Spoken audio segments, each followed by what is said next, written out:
President Biden and Donald Trump are both on the southern border tonight. Their dueling visits are putting the issue of immigration in the national spotlight. We know it's a problem politicians here in Massachusetts have been working to solve as well. NBC 10 political reporter Matt Pritchard joins us live in the newsroom. Matt, this has become a key issue for both of their election bids. Yeah, Corey, there's no doubt about it. Immigration and border security have long been a focus for Republican voters. But in 2024, Democrats and independents are just as concerned about it, calling for solutions before they head to the polls in November.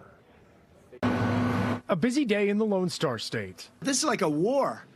It's a military operation. We can't afford not to do this, and we can afford to do it. Former President Donald Trump touching down in Eagle Pass. A very dangerous border. We're going to take care of it. The current President Joe Biden walking the border in Brownsville.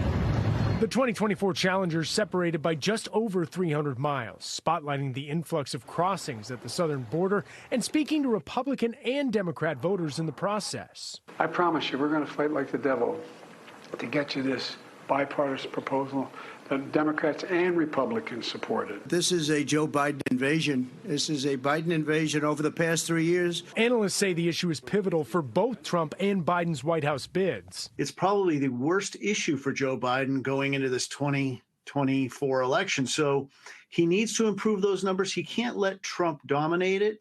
And certainly to this time, Trump has dominated on the immigration issue. As for leaders in Massachusetts, I can't tell you the level of frustration. Trips to the border are doing little to alleviate the thousands of migrants arriving in the Bay State. Governor Healy pointing the finger at congressional Republicans for failing to pass a recent bipartisan border deal. It would have changed the rules for who is eligible for asylum, and it also importantly would have provided funding to states like Massachusetts. While admitting she isn't counting on the federal government to come save the day. I'm also not holding out hope. I'm a realist. President Biden and former President Trump are not alone in this 2024 race. Tonight at 6 o'clock, we'll hear from presidential hopeful Nikki Haley and what she has to say about the two dueling border visits. In the newsroom, Matt Pritchard, NBC 10 Boston. Both President Biden and former President Donald Trump are in Texas now addressing the issue of immigration. Yeah, despite being in the same state, though, the same reason both men remain far apart, literally and figuratively on this issue. President Biden is in Brownsville talking about how fewer illegal border crossings are taking place there. He's also blasting Republicans who recently blew up a bipartisan border deal at the direction of Donald Trump. Now, Trump is 325 miles to the west in Eagle Pass. The number of illegal crossings has increased there. Trump is using the moment to blast President Biden, saying the president just wants to shirk his responsibility to secure the border. NBC 10 political commentator and my At Issue co-host Sue O'Connell's in the newsroom for us. All right, Sue, let's start with President Biden and his visit to the border. Immigration, an issue voters care a lot about, but it hasn't really been a big focus of his administration so far, depending on how you look at it, of course. Is this election year visit too little, too late? Well, I guess, Corey, the answer depends on who is asking the question, right? If the residents of the border towns in Texas are asking, or Republicans, the answer is yes, it's too little, too late. But if Democrats are asking, or undecided voters, or residents of Massachusetts and New York who are now dealing with the human consequences of the border crisis, then no. They may think that Biden's actions may be right on time. Remember, Biden is visiting the border on the heels of that Republican failure to deliver a border solution to him that he said he would sign.